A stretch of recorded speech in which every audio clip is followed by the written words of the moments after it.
So welcome to everyone joining this webinar on COVID-19 with the question whether the epidemiological transition has been undone. We will have a panel discussion. So my name is Tjerk-Jan Schuitmaker and I will start with an introduction about the theme of this webinar. And then we will have our panel members, Teun Zuiderent-Jerak, Carine van het Land and Pim Assendelft. And I will also introduce them later on in this talk. Who will discuss this question from their own perspective, from their own expertise. And I'm going to talk a bit first about this webinar series. So this webinar that we have today here is part of a broader series from the Athena Institute, in which we try to deal with the complex problem that COVID-19 is. And we already had 2 webinars on knowledge systems, so how to accelerate R&D responses, what is robust and inclusive evidence for rapid outbreak guidance. And last week we had a webinar about effects at the margins. So what specifically happens to vulnerable groups in social terms. And today we talk about the epidemiological transition, as in it seems that infectious diseases are back. And what kind of effects does that have and how to deal with that? And is this really the case? And then at the end of the webinar, I'll say something more about this third series on engagement and sense making, which is the center of complex problems, is how to address complex societal issues by including the public. So how can public engagement be effective, fruitful and helpful in working with COVID-19 and everything that happens afterwards. All these webinars are available on Athena on covid19.com. So this webinar will also be there. I think in a couple of days it will be uploaded there. So what is the point of departure of this webinar? I'm just going to explain a bit about what it is, this epidemiological transition, what's the idea behind it, and why it would make sense to even take this perspective on COVID-19. And for that, I think it's important to notice that the current healthcare system has emerged in the context of fighting pandemics.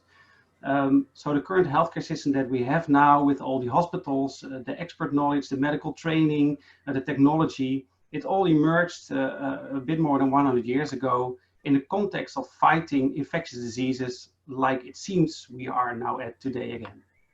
So during the Industrial Revolution in the 19th century, a lot of people lived and worked around the factories, and they worked in poor conditions. They were exploited. They were living in unhealthy environment around those factories. So there were a lot of infectious diseases that were the direct result of poverty and bad hygiene that really plagued the population, and especially the poorer population, as obviously is always the case also now that there's a difference between people with a higher socioeconomic status and a lower socioeconomic status. So the current healthcare system emerged in the context in which a lot of the working population were working poor, and here they are doing laundry on the street with, as you possibly can see, also an open sewage system. So there was no clean drinking water and there was an open sewage system, which kind of led to a lot of infectious diseases, then supported by poor health of the population. So in response to that situation, a lot of collective arrangements were devised. First of all, clean potable water, clean drinking water, and a workable sewage system to fight those infectious diseases. So we're talking about public health interventions, collective arrangements in the sense of improving the health of the population by looking at the environment basically, and not like we mostly do now by looking at healthcare interventions like medicines or other kinds of interventions. And also around that time, hospitals and medical training emerged. So hospitals emerged as the specialized, highly technological buildings that they are now, the institutions that they are now. And along with that, medical training emerged in which the current medical professional learned to act in those highly technological hospitals with highly advanced, standardized knowledge. So we also call that the birth of the professional.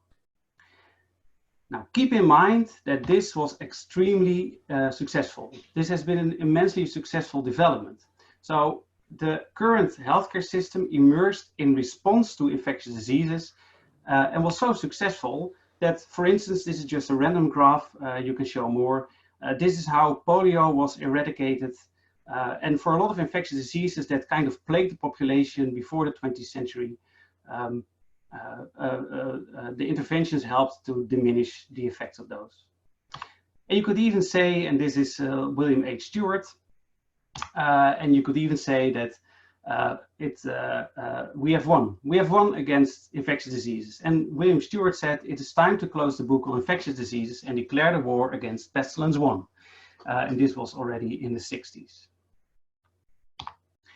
Now, keep in mind that this success also led to a negative side effect, because here you can see the cost of the most important diseases.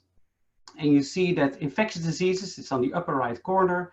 And on the upper right corner, you see infectious diseases just as a very small dot. And then when you go up to the left upper corner, you see psychiatric diseases, heart and coronary diseases, cancer, COPD. So you see all kinds of other diseases, including diabetes, that have become more prominent. So when the infectious diseases were being conquered, there were all these non-communicable diseases, other diseases that became more prominent because people grew older and people got diseases that were not so much an infection, but more related to age and lifestyle. And I'll get back to that. So does this mean that if we went from the infectious diseases to psychiatric diseases and coronary diseases, does this mean that the epidemiological transition has been undone? Well, obviously we do have, and these are the numbers from this morning, we do have about 50,000 known cases. We have about 12,000 hospital admissions of COVID-19 and about 6,000 precious deaths. And obviously we likely have many more cases and many more deaths to COVID-19. So you could say that it has been undone. And obviously, there's a lot of personal loss, dramatic circumstances for elderly people. There's economic damage, there's general fear and unrest, etc., etc. So it seems we are back at square one. We also have an increase of existing inequalities. Some people are hit harder than others by the economic measures or by the virus itself. You could say that the focus on IC beds is crisis management, but also less focus on regular care. So we also have delayed care now. So next to the immediate effects of COVID-19, we have all these side effects, all these extra effects. Does that mean we are back at square one? Well, we still have all the other diseases. So we still have the non-communicable diseases like diabetes, 1.2 million, or cancer, 600,000. So you could say that we're now in a situation where there is a double burden of disease.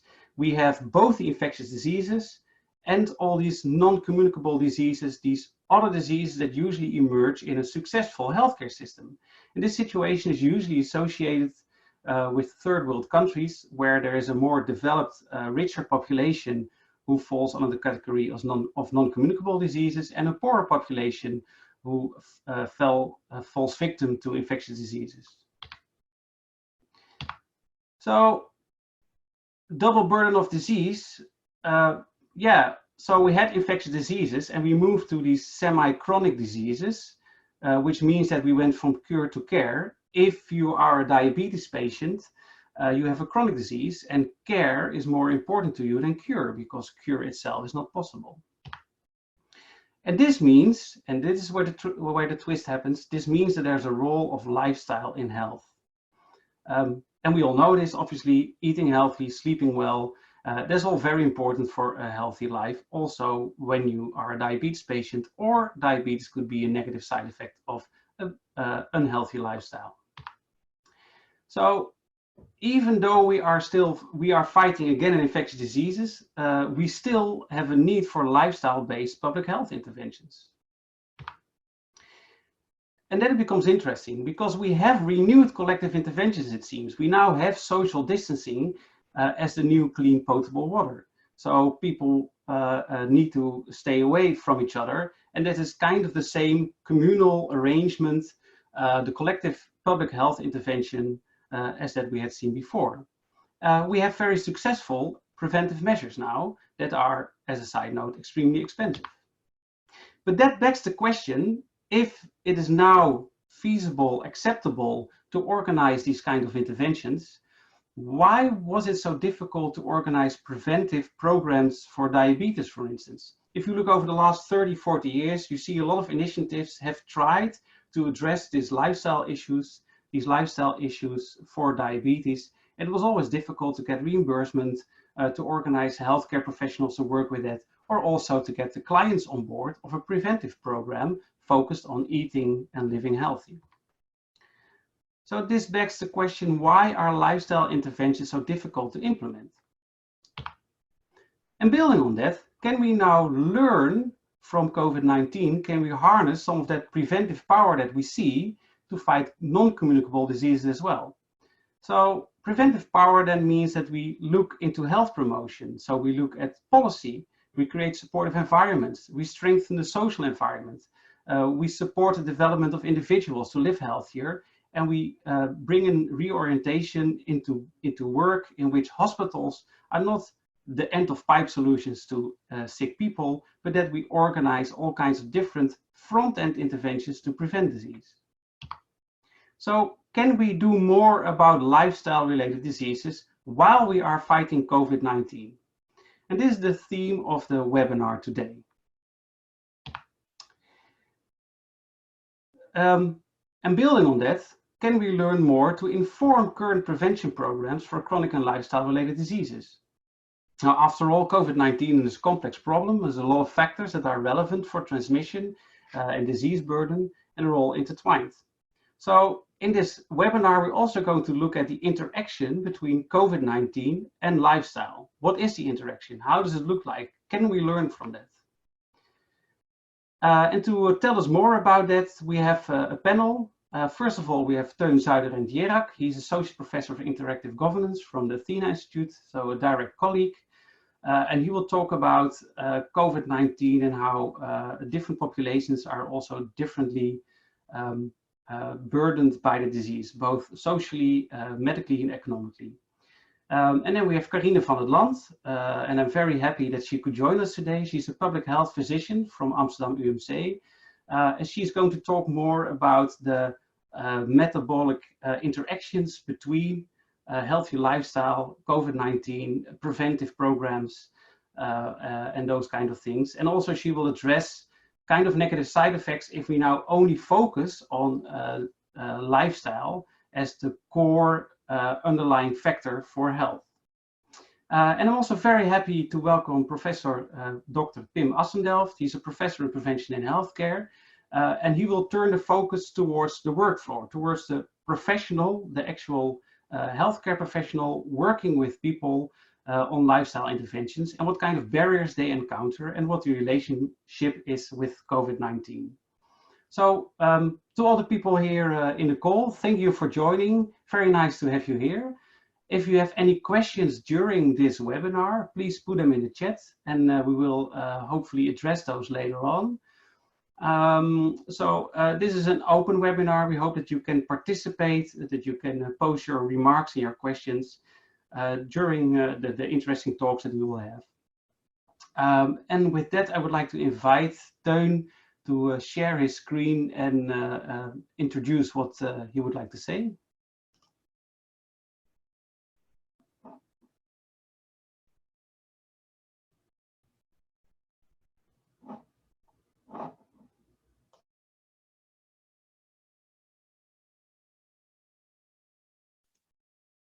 Yes, thank you, Tjerk-Jan, for the invitation as well. It's wonderful to be part of this conversation, especially knowing that there are far more knowledgeable people about this topic on this call than I am.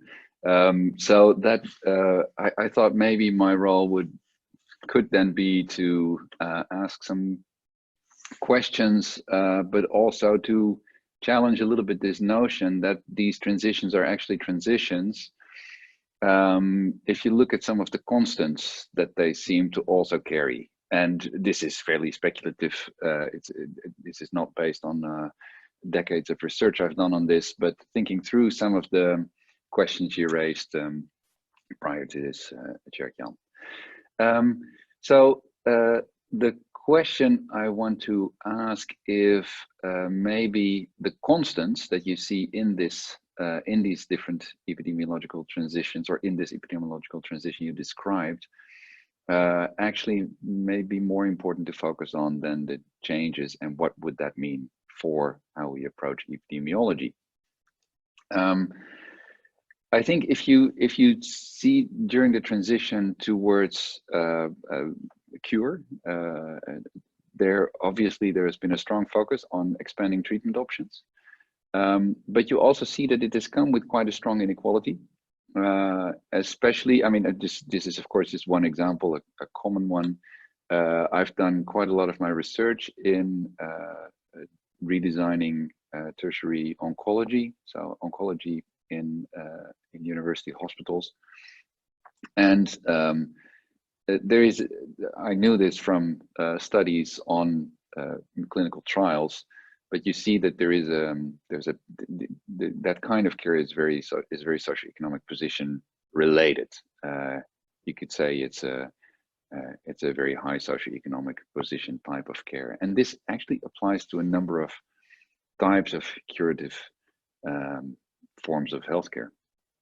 Of course, you see with the shift towards chronic care, where the question has been much more, how do you live well with illness? There you see another but similar inequality, that is that, for example, the food environments make it much harder to address non-communicable diseases for people with a low socioeconomic position, because of course the whole debate about healthy choice and lifestyle as something that's personal rather than ecological has had lots of consequences. The consequences have been distributed very unevenly. And of course, what we're seeing now, especially if we look at global health measures, as we did in some of our previous webinars, but not only on a global health level, we also know that infectious disease, with its focus on outbreak prevention, has also produced lots of inequalities through lockdowns as the main strategy, rather than testing and isolating affected individuals. And lockdowns tend to work very well for middle class, white collar parts of the population who have places to be isolated in, and preferably even have salaries that continue. In some ways, you see quite a few things actually stay the same, in the sense that it's the same kind of groups, no matter what kind of part of care we're talking about, that easily gets left out of the type of solution that's being designed. This is a picture, of course, that some of you may remember, for those of you who attended the previous webinars, from Jacqueline's opening webinar. Actually, with COVID-19, we're looking at a number of related layered crises. And I would say that in this short talk, I would say that the thing that sort of combines them is the concerns we might be having around inclusion. Now, inclusion is certainly not a new concern in medical research or healthcare practice. In his groundbreaking book, Inclusion, Steve Epstein argued that actually medicine and medical research has actually entered a difference and inclusion paradigm. It's so commonly known amongst clinical researchers that you easily, that medicine had become white men between sort of 30 and 60 medicine, that there has been a big shift. But the differences that have been included have been, as Steve Epstein called it, flattened in terms of sex, gender, race, ethnicity, and age. Those are the common groups that have been at center stage in that paradigm. And as a consequence of that, there have been hordes of what he calls recruitmentologists that strive to make sure that enough of those kind of differences are included in the clinical trials. But of course, there's also some differences that are made absent. So for example, socioeconomic position, but also, of course, many forms of intersectionality. And because these are all different, all forms of difference that can be operationalized on biomedical terms, of course. That's also why sex, gender, and race, ethnicity are kept together, because they're still turned into biological criteria in the study designs. You see a little bit the same happening in health economics focus on the kind of transitions we're going through. So the focus, as you said rightly, Cherkyan, on burden, maybe double burden, that typically also comes from a kind of thinking about burden on population levels, rather than thinking about whose burden are we actually mostly talking about. And this is, of course, a classic challenge in health economics, because that notion of the types of burden of disease are usually calculated through quality type calculations. Now, of course, what we know from those kind of calculations is that it's very hard for them to address what Valona Rabahariswa and colleagues have called the politics of singularization. So sometimes in the case of rare diseases, for example, you know that this patient is going to be affected very strongly by a decision to no longer fund something. And we weigh that morally very differently than if someone unspecified in the population might be affected by a policy decision. But also, so thereby it's really hard for those kind of health economic measures to address the morality of distribution that plays out unevenly within a population. And you see that again by our VU colleague, health economists, who do work to calculate whether the lockdowns are still justified or not. And that's done in economic terms. And that again is done on a population level. So that sort of tends to repeat the blind spots of equity.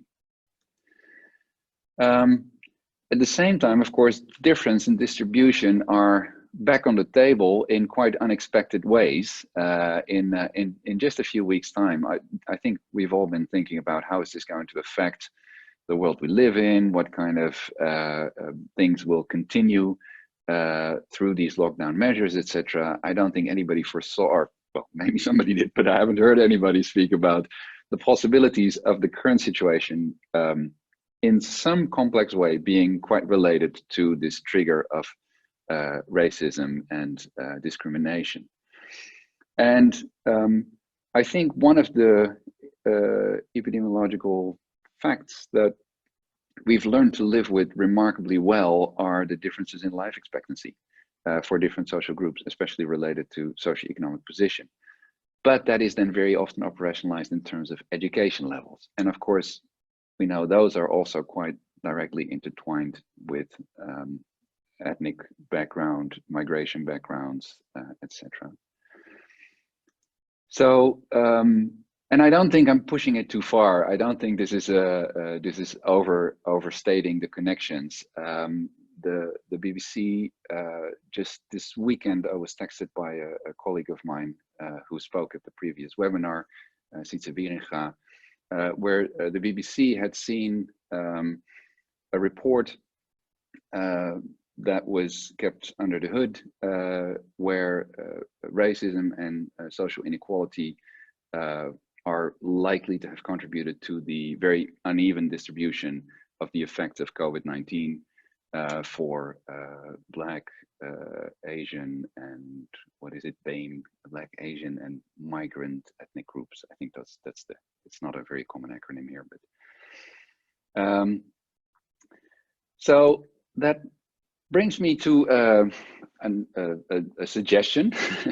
Maybe what is one of the things that may be happening is that we're not so much focusing, maybe we're not so much seeing an epidemiological transition or its undoing, but maybe we may also be witnessing a transition towards moral epidemiology. And for that, I draw some inspiration for that idea from the work of Olga Amsterdamska, in this book from 2001 on the history of infection prevention. And she focused on the work of experimental epidemiology, which came up after World War One, and she positions that development as in between bacteriology, which she calls the contamination perspective, and epidemiology, which is the configurational perspective. So she saw a lot of potential, although the history plays out a bit differently for that, read the chapter, but she saw a lot of potential in that intertwining in experimental epidemiology of the contamination and the configurational perspective. So that's a question I'd like to pose. Could we maybe be seeing that as a productive metaphor for a shift away from epidemiology at a population level and focusing on a moral transdisciplinary epidemiology? And then what would that entail? What kind of configurations and contaminations would intersect? Which configurations would we be focusing at? How do you study those? And of course, which transdisciplines would you need? And my modest hope is that this webinar is in a way bringing together quite a bit of the different perspectives that could contribute to that. That was just a thought, and I thank you for the invitation again. Yeah, thank you, Teun, for this this interesting introduction, short introduction into moral transdisciplinary epidemiology, and a suggestion to move more towards that. Do I understand also from your story correctly that if you take this different perspective on epidemiology, that you also could look different at lifestyle, as in lifestyle is very much an individual factor. We kind of agree that lifestyle is unevenly distributed in the sense that higher educated people usually, not always, are more in the group of healthier lifestyle. So if you talk about the morality of distribution, could you say that we don't pay for lifestyle or lifestyle interventions because we don't see that as something that's being brought upon people evenly, so it's more people's own fault or something? Yeah, I think this is what we're starting to bring more into focus. I think in the conversation that evolved over the last few weeks are forms of structural discrimination and structural inequality. So, and I think that is indeed, you would have a very different approach to lifestyle if you focus on lifestyle as being about choices in an ecology. So if you take an ecological perspective or a configurational perspective on lifestyle, I think the policies would have possibly been more daring. And of course, we're doing work on that. I mean, we have quite a few projects that focus on changing the food system, for example. So I think the kind of systems approaches, there's work towards that, but I also see this as an opportunity to move even further into the kind of configurations that lead to these kind of very unevenly distributed impacts of policies, no matter which transition you focus on. I think that's the bit I wanted to. So if I just kind of blindly try to summarize what you have said, then we could learn from this COVID-19 epidemic to look into the mechanisms of discrimination, which could inform other kind of health interventions. Yes, and maybe then the focus is a little bit less on what are we mostly focusing on infection prevention, or are we mostly focusing on, you know, because no, I actually think if you change the perspective, they don't look that different. No. And this may be a really good time to start asking the questions much more seriously. How do we break that pattern of reproducing the same inequalities, irrespective of the kind of care you're looking at? Okay, thank you very much. I hope I don't have to answer that question, but at least I want to drop. But actually, I think that in the following panel members, Carina and Pim, will actually have to say something, or are going to say something about this. Not necessarily in the terms you have just introduced, but we have a nice conceptual framework to use. So thank you for your interesting conceptualizations and introduction. Carina, are you ready to take up your part in this conversation? And I'll try to pull up your slides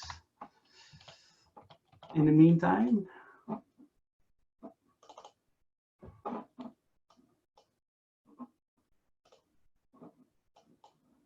Oh, you're still muted, sorry.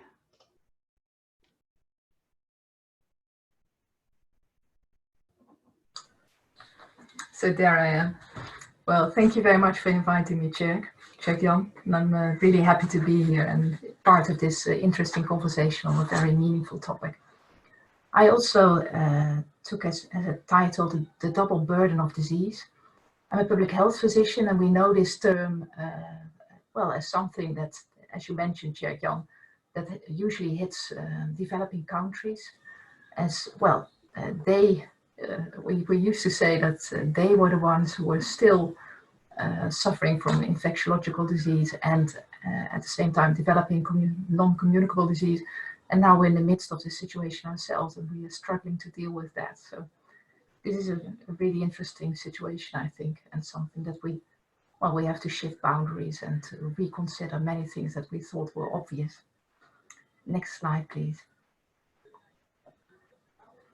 I will say a bit about it, about the way that this double burden of disease seems to interact and seems to be connected to the two parts, the non-communicable disease and the infectious disease that we're in at the moment, the way they are intertwined, as Teun also hinted at, and also say a bit about the unequal burden of disease. Next slide. Well, we could have known, you know, that those Chinese top physicians who were brought into Wuhan very early onwards, they sent out messages to the world. And very early onwards, in February, I think, publications such as this one were published in JAMA or The Lancet. And here we see a small population of, Chinese people in Wuhan who had a severe course of infection, suffering from COVID-19 disease.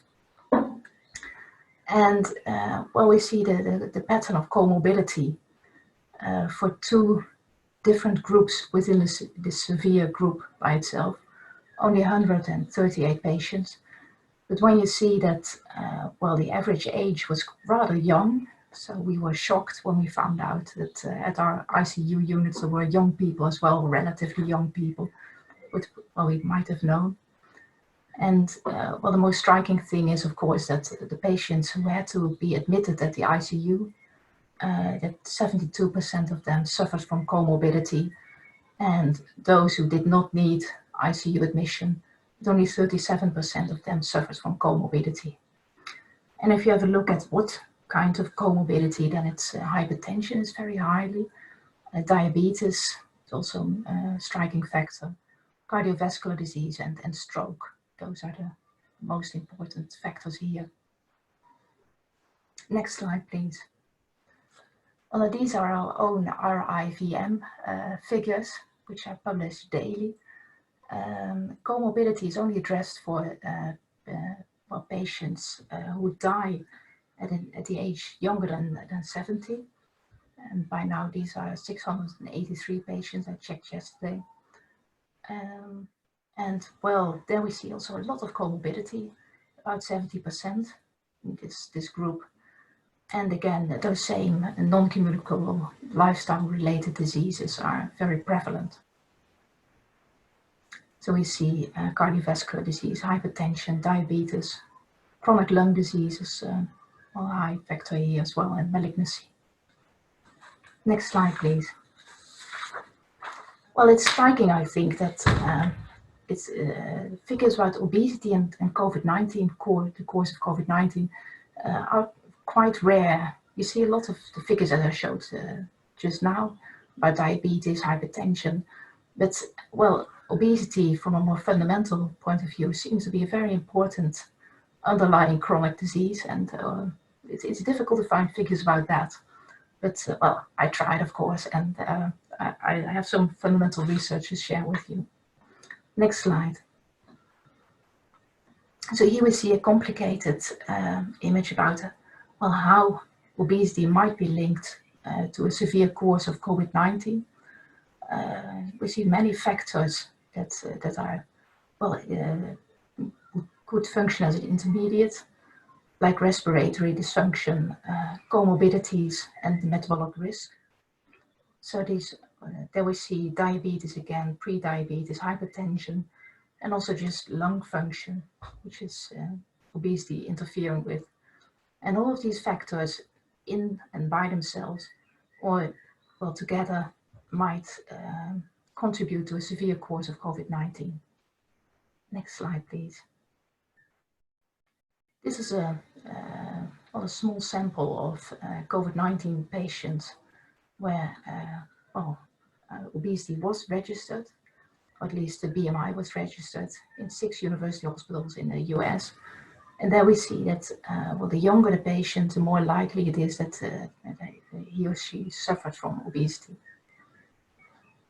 So all patients are vulnerable by themselves, but younger patients tend to be vulnerable through obesity. At least that's what this correlation is suggesting. Next slide, please. Well, and then there is a lot of, well, hypotheses about immunity and obesity. This is a 2016 publication, a review, stating that recent findings have highlighted the substantial impact that obesity has on immunity and pathogen defense. And these changes are associated with an overall negative impact on chronic disease progression, immunity from infection, and vaccine efficacy. So next slide. And well, especially this last one, I think that's also, well, the immunity response to vaccination is, well, here we have our target group for vaccination, I would say, and this target group is likely to respond worst to this, well, this top solution that we all are waiting for. Next slide. Well, I'm not an expert on this topic, but I think that we nowadays we don't know half about how obesity and immunity are interrelated. At least it does seem clear that in obese adipose tissue there are a lot more macrophages than we find in adipose tissue in lean people. And the macrophages, they give a lot of irritation and chronic inflammation. So many, the whole system of immunity, well, is more or less out of balance through this chronic inflammation that we find in obese people. And at the same time, the target cells, the T cells, they are far less prevalent. So there's a lot of irritation going on in these bodies. The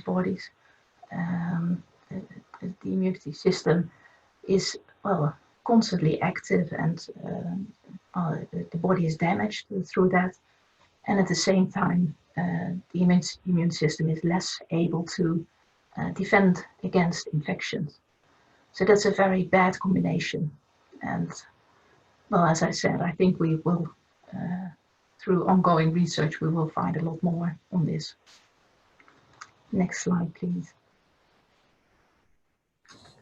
So I think that, well, this might be an opportunity for the larger public to see and to learn that obesity and diabetes type 2, that these are very really serious states, that your body is well, suffering from metabolic and immunological disbalance, and that, well, that we really should do something about it, because that was a question that Chair Jan posed, why is it so difficult to get anybody motivated to really act on being a diabetic or being obese. But of course it's really difficult, but I also feel that well, people just never thought of these states as being that serious. Perhaps well, not socially conformant, you'd rather not be obese, but we did not think, oh, I'm sorry, my phone.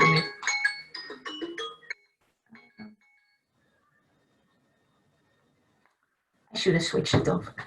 That's clear. But people did not think of obesity as something that was really, really dangerous and that makes you really, really vulnerable for all types of outside threats. And at the same time, as my public health colleagues are always telling me, we should beware of stigmatization. Of course, we don't want people to feel bad about their being obese or their being a diabetic. And if you've reached that state, it's really rather difficult to get rid of it, to turn it around, as it's commonly called nowadays in the lifestyle world. So we should also not put our hopes too highly, I think, for that. Next slide, please. And then again, there's this unequal burden of disease. So here are, yes, thank you. So here are some US figures.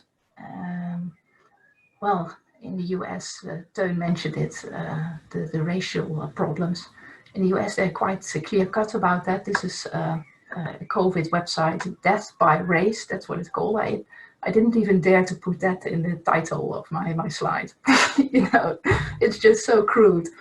But you see a terrible difference that Black people, Afro-Americans, that their death rate is double that of white Americans. So it's really quite shocking, I think. Next slide, please. So there are some causes which have nothing to do with being Black, actually, or being from this ethnic group, but are very social. For instance, housing. The houses in which Afro-Americans tend to live in the United States are crowded. They tend to have intergenerational well, arrangement, as we might say that in a very scientific way, that they live with 3 generations in one house. The jobs they have are also predisposing them to become ill. They tend to be bus drivers or supermarket clerks or people cleaning hospitals. That's the sort of jobs that you can't stay home with. Not white collar jobs, at least not preferentially. And then there are the pre-existing health problems. I also felt, I was quite surprised to find that 80% of Black women is overweight. And for the whole population, more than 50% is obese. So even in America, that's amazing. I mean, it's so large, that proportion. For the white Americans, it's about, well, 38% now, I think, being obese. Still very high. In the Netherlands, it's 15% for the adult population, but yeah. So there are a lot of pre-existing health problems predisposing people for a severe course of COVID-19. And then there's healthcare accessibility, which for these groups can be very difficult. Next slide, please. We in the Netherlands were also confronted with situations such as this one for the slaughterhouse staff. In Germany as well, in the Netherlands, we found that there we have a population of mainly migrant workers who suffered from very high levels of infection, COVID-19 infection. I think that there were not that many severe courses of disease, but still, well, as an infection risk, it was a great problem. And there again, as well, we saw these structural, social factors coming together.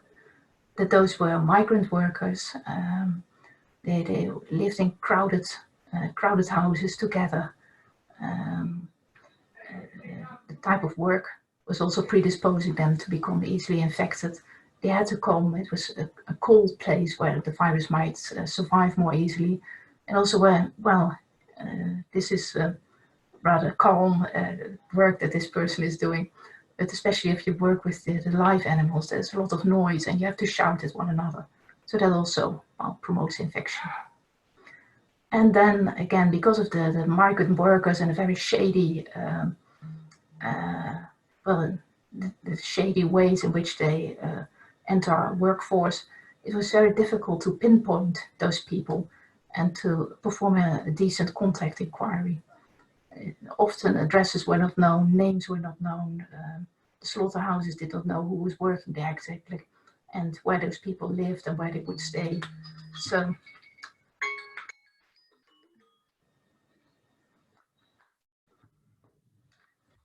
well then, so for these people, it was also difficult to pinpoint contacts and to stop the infection from spreading in their population. Next slide, please. So to resume, it's just a very simple conclusion. I've been speaking about the double burden of disease, that there's a clear relation between chronic non-communicable disease, lifestyle-related disease, and the severe course of COVID-19 infection.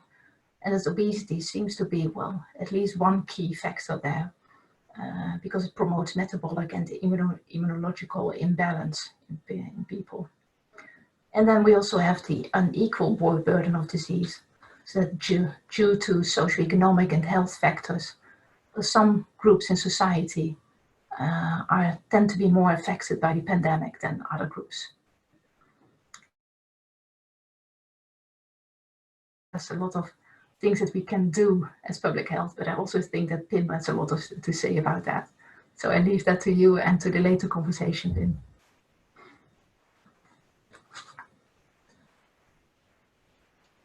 Thank you, Carine, for this very interesting presentation. I think you quite clearly showed the relation between COVID-19 and lifestyle-related diseases, and also you underscored the inequality that is also being reinforced through COVID-19. Yeah, you didn't dare to say death by race, which is fair. Also because race is a difficult issue, but you did underscore that a lot of social factors are very important for lifestyle-related issues, and also COVID-19. And my question to you is also, because you seem to relay that message, but you don't say it out loud, that where a lot of lifestyle-related interventions are difficult to get across because the results of an unhealthy lifestyle are just far away, right? They're very abstract. If you don't eat healthy now, you might develop in 20 years, or you have a higher chance of something in 20 years. Where in the case of COVID-19, this seems to be very concrete. So you seem to make the argument that this might help, this argument, to further the cause of lifestyle-related interventions. On the other hand, you're also really warning us to not to go too much in depth with that argument, because it also is discriminating in itself. Could you say a bit more about that?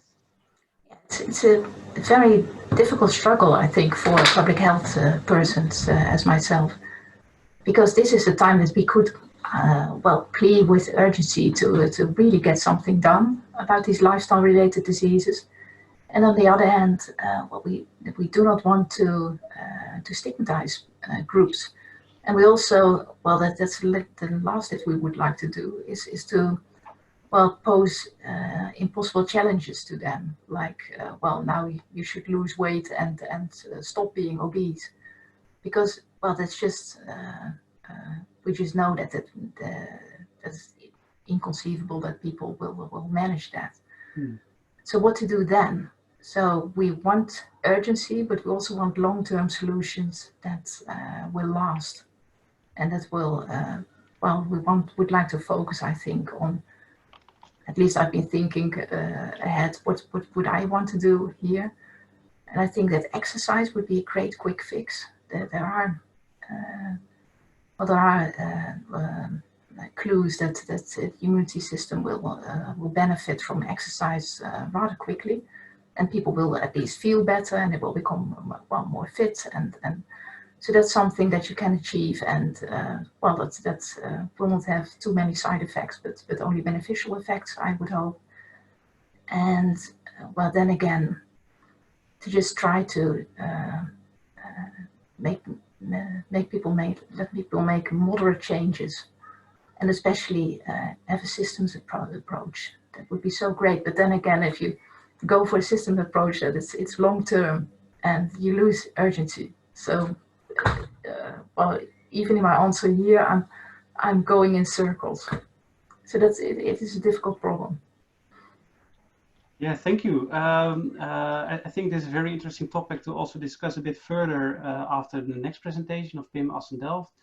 because I also think that he has especially something to say about this translation of these, well, reasonable ideas of exercise to how to work with that in practice. So I'll try to share my screen for you, Pim, and then you can present if you are ready. Yeah, thank you very much. My name is Pim Assendelft. I'm Professor Prevention in Healthcare, but I have a background as a GP. And well, there's a sort of going towards my presentation already. I have the feeling that everybody is looking at me as a GP to solve the problem. And that's why I gave my presentation the title Prevention, Lifestyle Medicine and Healthcare. And is the GP fit for lifestyle counseling? So can he or she do the job? Next slide, please. Yeah, and then it already starts. Can we be responsible for everything as a GP? We have to. We need to have a community approach. We know that a lot of influences are on an individual. It can be dangerous influences like fine dust, but it can also be green as a sort of attractive environment to recreate. Should we focus only on vulnerable people or also on the healthy to make them even healthier? Are we responsible for the 25% of the Dutch population that is still smoking and visiting our consultation rooms? That's all kind of questions that are posed all the time. So what's actually the role of the GP? Because everybody is looking at us in relation to lifestyle, especially since everybody makes the relation between lifestyle factors and the chronic diseases that we are the main doctors for. Next slide, please. Yeah, and then we have to think a little bit about, yeah, how is our system made and what do we do as GPs? And here you see the whole range of health promotion, from promotion to prevention to treatment and maintenance.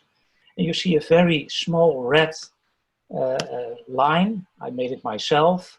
And that gives a little bit in our Dutch healthcare system the boundary between what is part of individual healthcare and what is more collective healthcare. So the indicated healthcare, when you are at high risk but not ill yet, for example, you have a high body mass index but you don't have diabetes yet, or you do smoke a lot but you don't have COPD yet, we say that's also part of our system, and officially a GP should play a role in that. You see treatment, that's the case identification and treatment. Lifestyle is a part of that. But then I also want to pinpoint at that. There's also a fragment which is called maintenance. And that's compliance with the long-term treatment and continuation of care. And if you look at lifestyle factors from the healthcare system, we're not very good at that. I will introduce later a combined lifestyle intervention, but it also ends at 1 or 2 years, and then it starts all over again.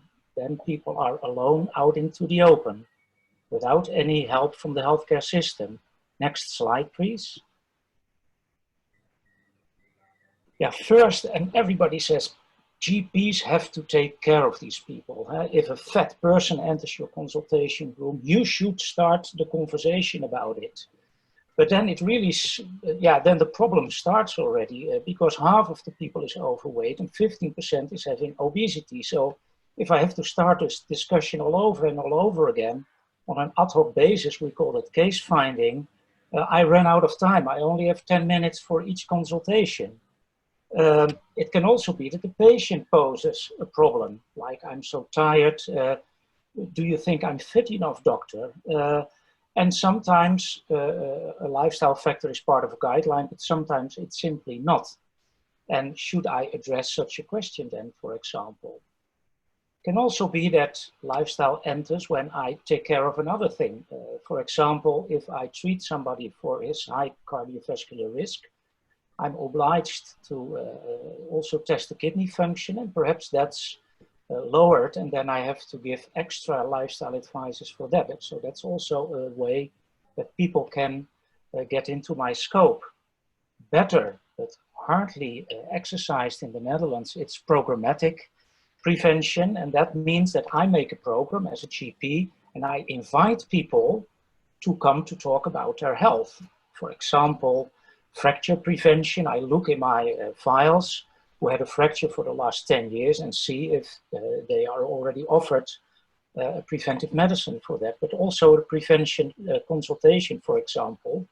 It was in the air for the last 10 years in the Netherlands that we could offer that.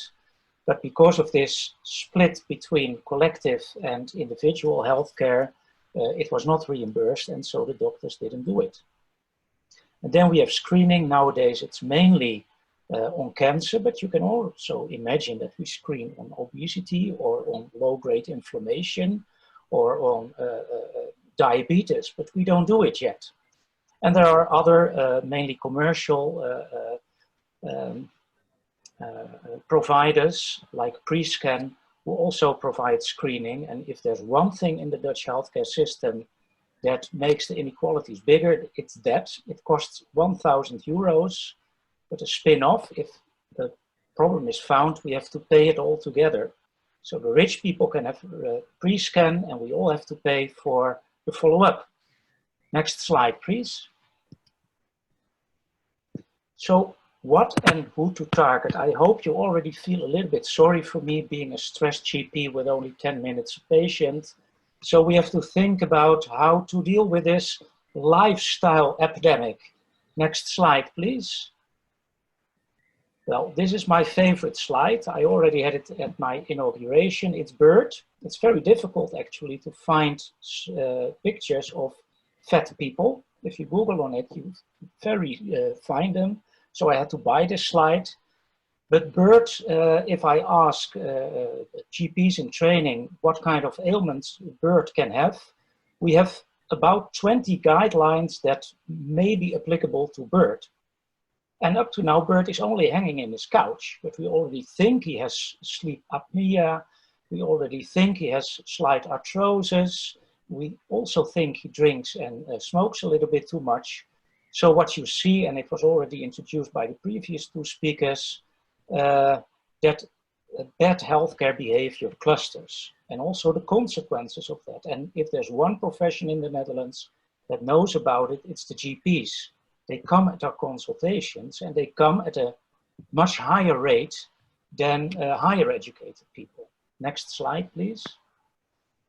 And then there's also this discussion, what is our task? Do we have to care about all smokers in the Netherlands? We recently made a small video about asking only the two words, do you smoke, rookt u, to the patients. We have to ask our colleagues to at least address it in their consultation, because otherwise doctors don't do it.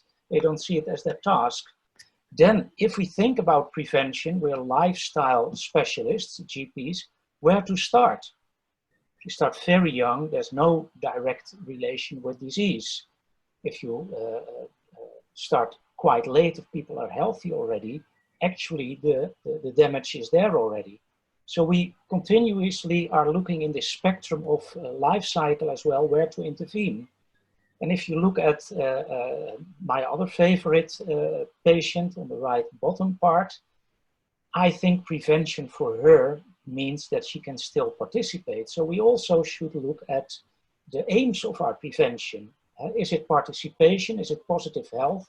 Or is it prevention of disease? Well, healthcare insurers, they only want us to prevent disease because then they have a good business case. But if we think about other outcomes, they're not in anymore. Next slide, please. Well, with my colleagues, well, they're always a little bit in resistance. They sit like this. If I start my lectures, like I don't like this kind of talks about prevention. I want to cure people. But then I tell them that there are about 25 Dutch GP guidelines that have a very strong prevention part in them. So there's no doubt about it. Lifestyle is all over our GP guidelines. Next slide. And then they start, yeah, but is it evidence-based? Is it proven? Well, and then I can rely on our health council, on Zon and Way, on our own Dutch College of General Practitioners, evidence for a healthy life and what it gives. It's all over. The only thing is that most of the time it's more generic, and it's not from one intervention and one disease as an outcome. So there are just a few randomized controlled trials that were really able to prove the relation between a lifestyle intervention for diabetes and the outcome of diabetes. But if you look at the main lifestyle factors, yeah, they're almost all the same. Next slide, please. So how should we do it? Well, next slide. Well, we have a new movement in the Netherlands that's physician and lifestyle. And they say that we have to work much more integrated. We have to discuss all the dimensions of good health. They were already mentioned: sleep, my social interactions, my food habits, whether I relax or not. And I have to talk with my patients about it. The only thing is, it takes much more than 10 minutes. And the other thing is that most of my colleagues are not well trained for that. And another thing is that a lot of patients say, doctor, what do you suddenly start to talk about? I came here for my ingrown toenail. So it's time consuming, and we are not reimbursed for it yet. So I would like to have this good conversation, but it's not very good possible. So what to do then? What's my role? Next slide. Well, at least there's one role that we should play, and that's being attentive to people who are willing to change. And there's a trial in the medical journal, The Lancet. It's one of the top rating journals. And it proved that if a GP only spends half a minute in addressing the willingness to lose weight and being referred to a dietitian, it's effective after 2 years, 30 seconds. The thing is, we never take this role. We don't want to bother our relationship. We think that people don't like it. They also evaluated from the patients who were addressed, not who participated, but who were addressed, who was embarrassed by this 30 seconds of their GP. And only 4% said that they were embarrassed, and the other 96% thought it was very positive that their GP showed this concern. So I think my colleagues have a lot to do. Next slide, please. So what do we have to do then? Well, there's the so-called 5 A's of the whole lifestyle change cycle: ask, advise, assess, assist, and arrange. So that's the whole program. And I always say, stick to the first two: ask and advise. We have to identify and motivate. And for each healthcare worker, we can do that in 30 seconds. And then you can delegate to a trusted other party, like a physiotherapist, a practice nurse, a dietitian, or a combined lifestyle intervention. So you don't have to do it yourself as a physician. Next slide, please. Yeah, and then there's this new combined lifestyle intervention. It's the road to success in the Netherlands. What does it provide? It started in January 2019, rather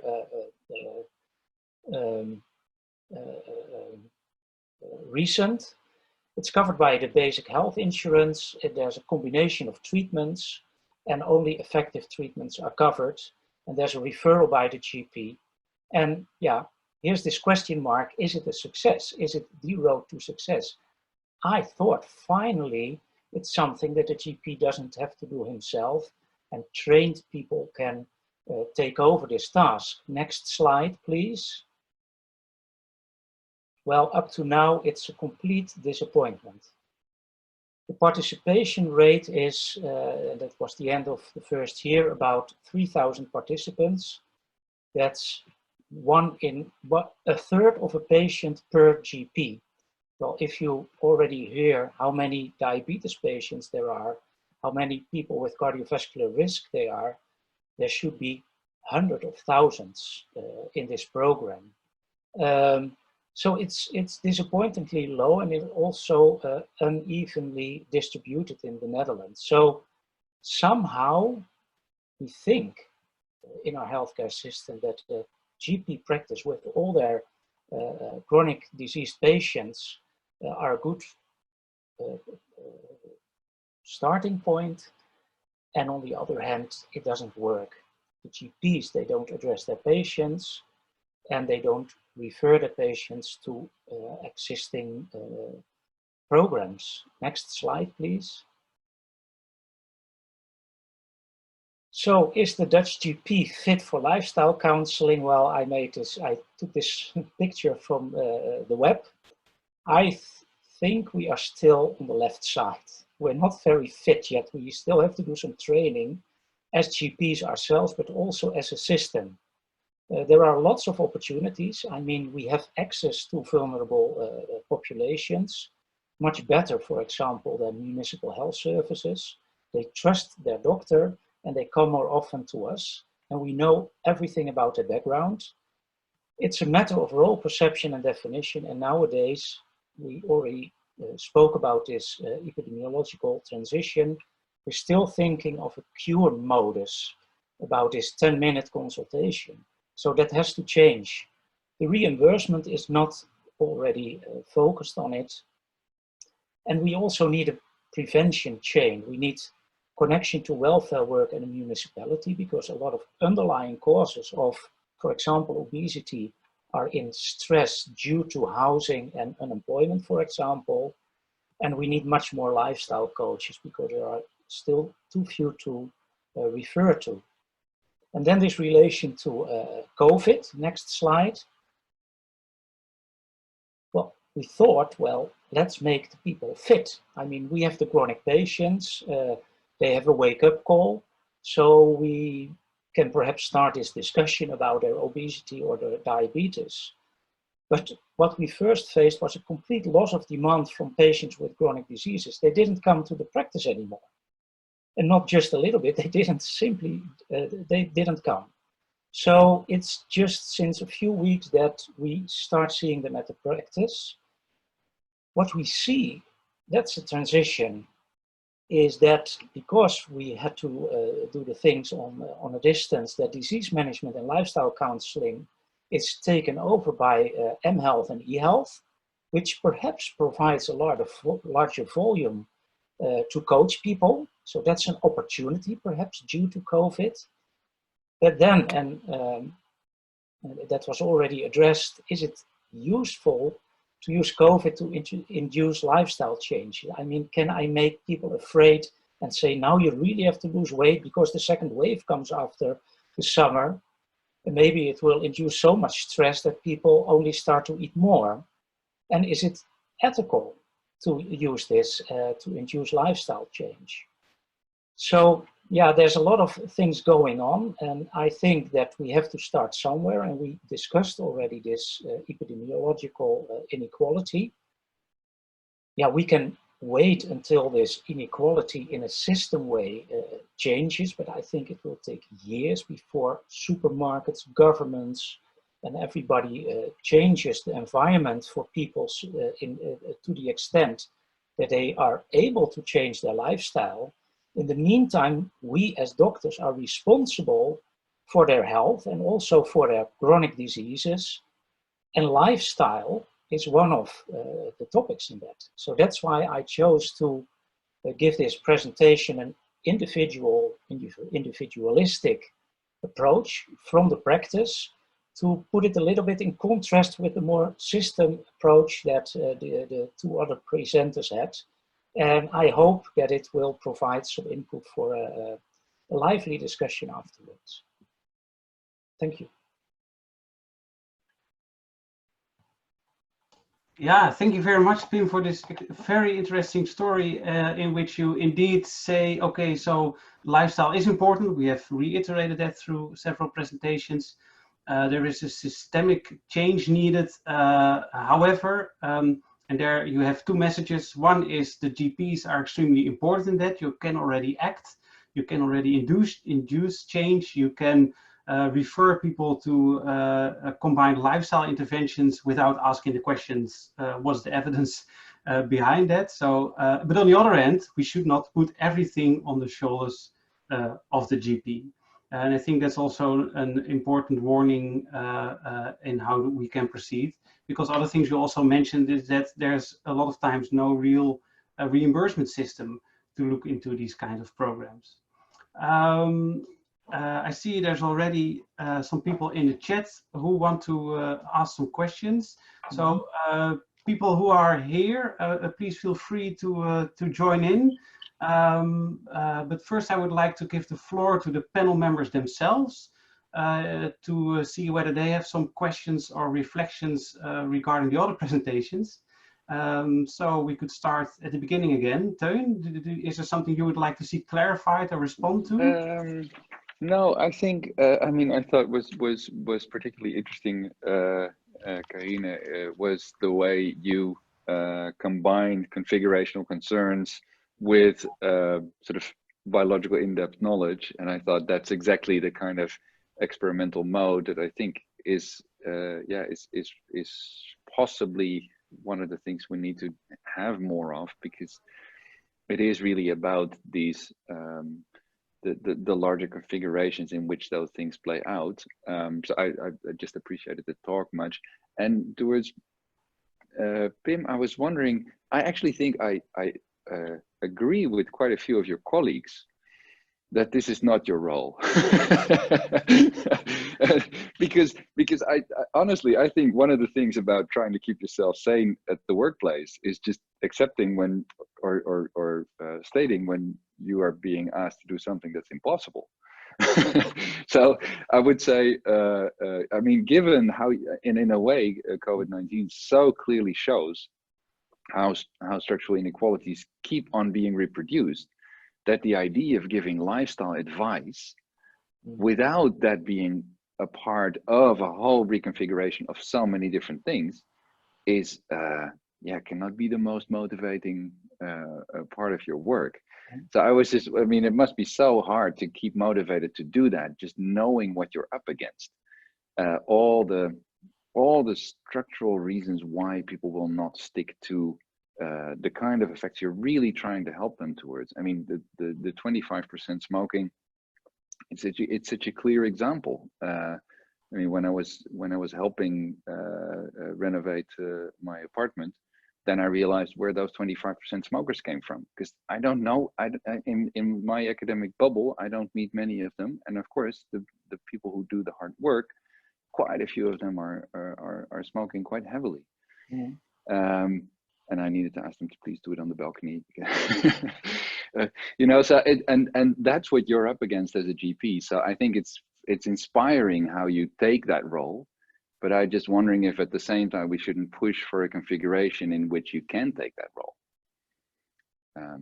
So yeah, that was just. Yeah, but the uncomfortable part is that and especially younger doctors and also doctors that look back on their career. So it's in two ends of a GP career that people start to feeling uncomfortable that they're giving medication, for example, lung medication for COPD patients or medication for diabetes, and they see the kidney function of diabetes patients slowly getting worse.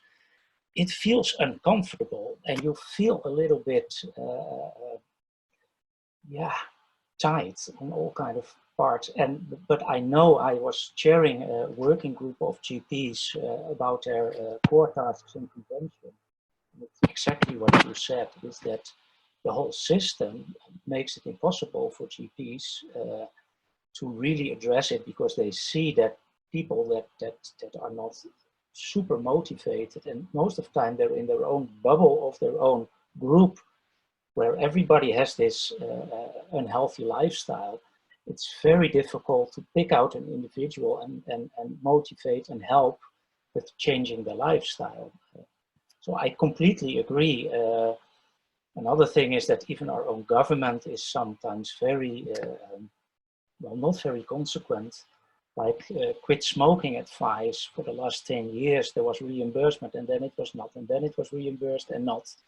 So even people in the healthcare system start to be a little bit hesitant about yeah, the willingness and also the political will to really do something about it. And if you look at the national prevention agreement, even people from RIVM, and we all believe RIVM nowadays, of course, but they made up the calculations and they said that all these measures are much too modest to really reach the goals of this whole agreement.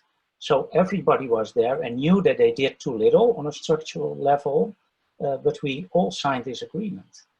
So it's really in the system. Yeah, I completely agree.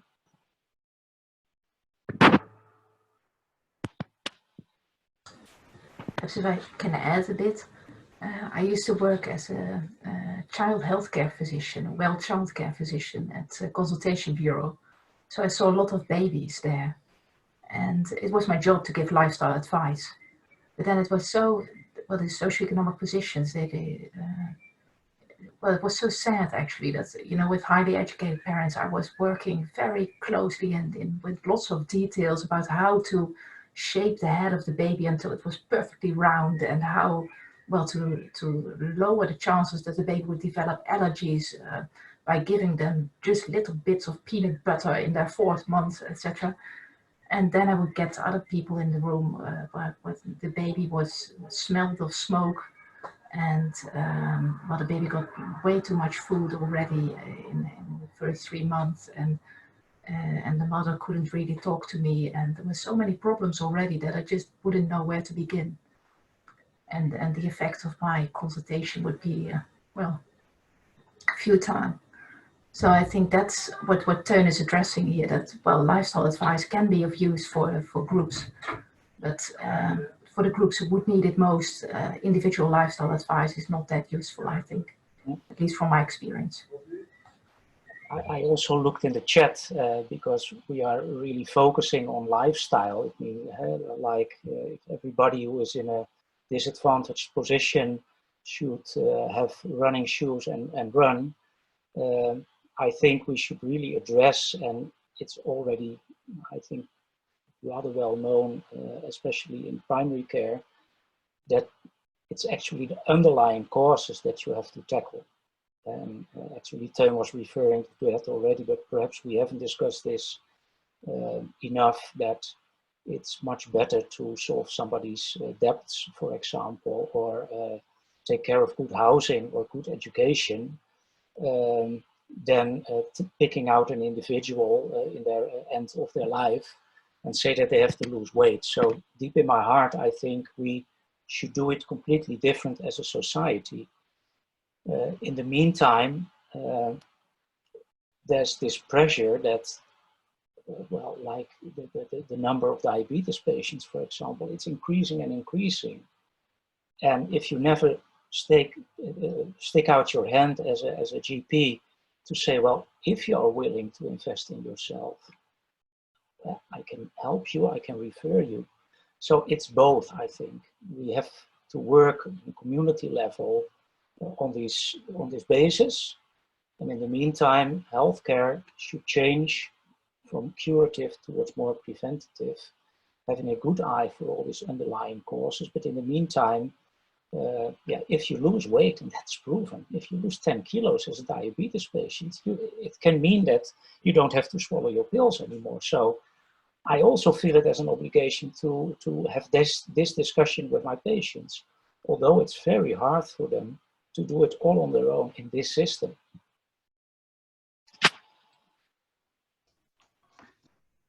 Yes, thank you. I wanted to give everyone the floor to react to each other, but you seem to have done that perfectly well.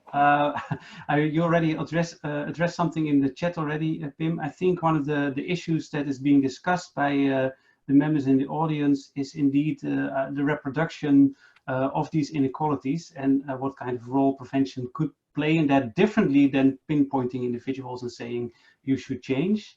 And actually, I would like to ask you, Teun, as well. Could you, because you introduced this concept in the beginning, could you reflect a bit on the issue that has been raised and discussed by, for instance, Alexandra and Evelien in relation to the death by racism slide? Well, death by race, but then it was rephrased as death by racism. Or is it a too difficult question to answer? No, I think also I'd be quite curious to hear some of the people's thoughts.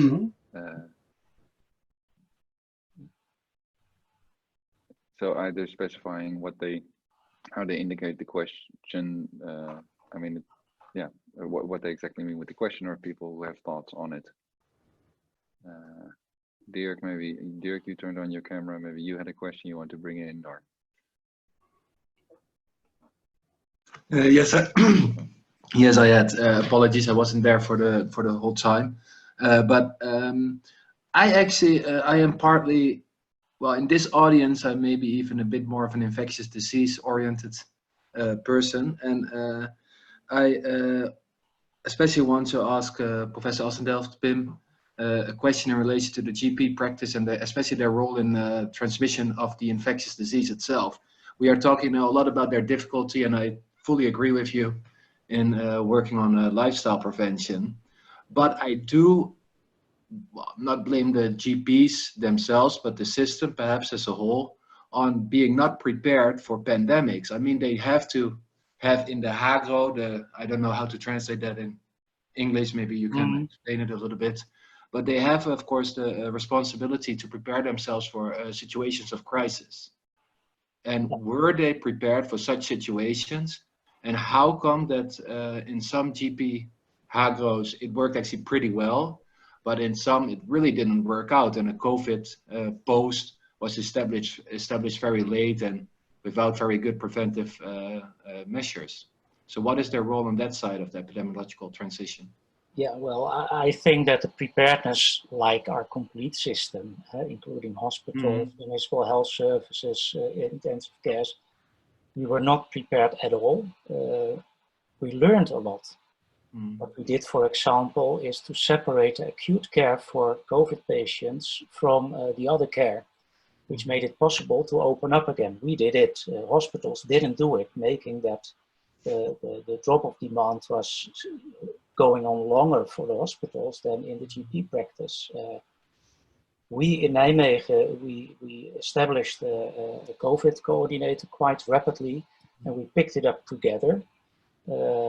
Fortunately, we also had this infrastructure of huisartsenposten, our emergency posts that could be equipped during daytime for this COVID part.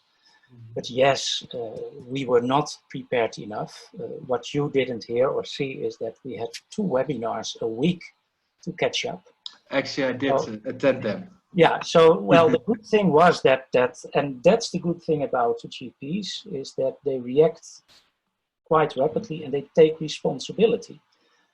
For example, another thing, maybe to say a positive thing, is that we started end-of-life discussions with patients about whether they should be admitted to hospitals or not, making that relatively few patients were referred to hospitals, and our survival rate of intensive care is much better in the Netherlands because we didn't refer the patients that were going to die anyway.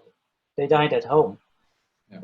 Another thing is that we started a surveillance system based on case definitions without RIVM or whatever to make a sort of picture of those patients that were not tested, because we couldn't test at all. I think we were not able to test people. So how can you take care of a pandemic if you're not even able to test to know whether your patient is having the disease or not? The only thing that we could do is tell them to stay at home for 2 weeks. We were not prepared. We learned a lot, but I think that, and in international literature, it's also very prominent, and I heard it in an interview this weekend as well. I think we were very lucky that we have such a strong primary care system in the Netherlands. Yes, no, although not completely prepared. But no, I agree. Mm. No, I agree. And my wife is a GP, and she had all those different experiences. And we go through all the WhatsApp groups that all the supervising GPs have, or the waarnemers. Yeah.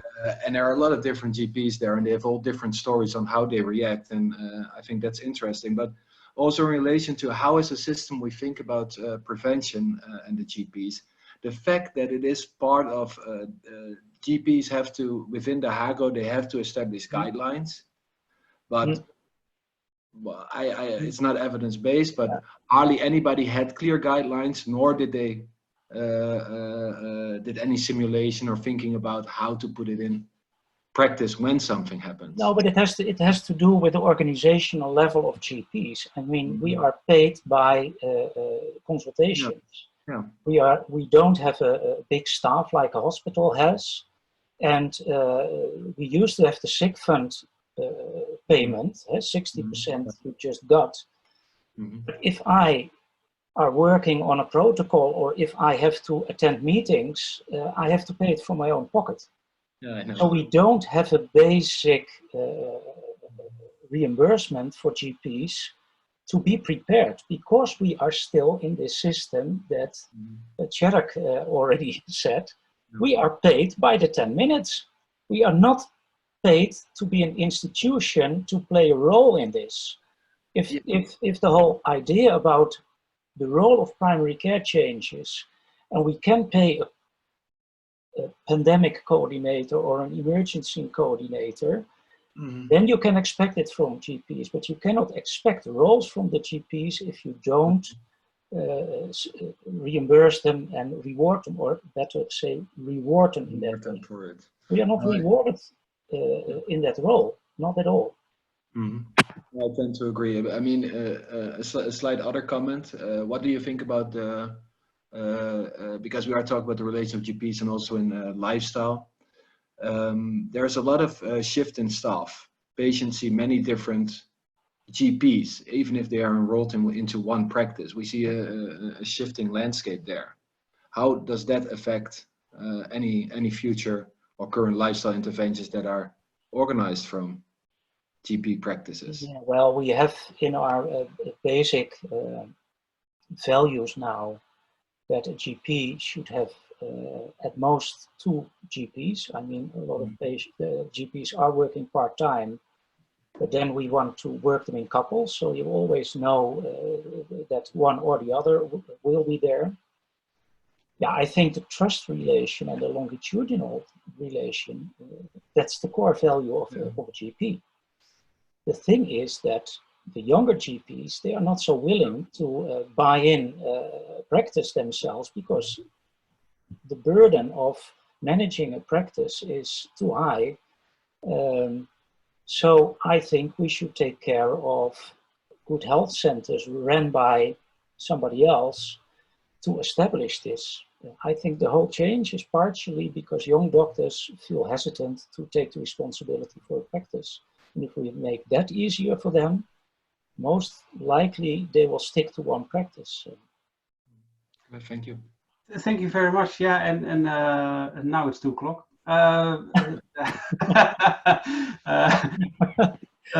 Thank you very much, people who are present, and especially the panel members. Obviously, thank you so much for your contribution. I hope that we can continue this discussion also in the future. I think we've actually learned a lot about what we can learn from COVID-19 for lifestyle interventions, in terms of that the immediate effects of unhealthy lifestyle become more clear, but we should not blame people and reproduce inequalities. GPs are definitely not the only solution, but they can play a very important role. But we need more systemic solutions and transdisciplinary interventions. So thank you for this very interesting story, which I think has become nicely coherent at the end as well. And I just wanted to show for the people who are present here what we're going to do in the next webinar, the last webinar, which is about, sorry, not the last, but the last 2 webinars are about public engagement, which also deal with this question: how can we include people who are affected by interventions, for instance, health interventions, in the construction of new interventions that are also beneficial to them. And with that, I would once again like to say thank you all. Thank you for joining the conversation. Please, everyone, check this website, athenaoncovid19.com, where all the webinars are collected. Thank you. Thanks, everyone.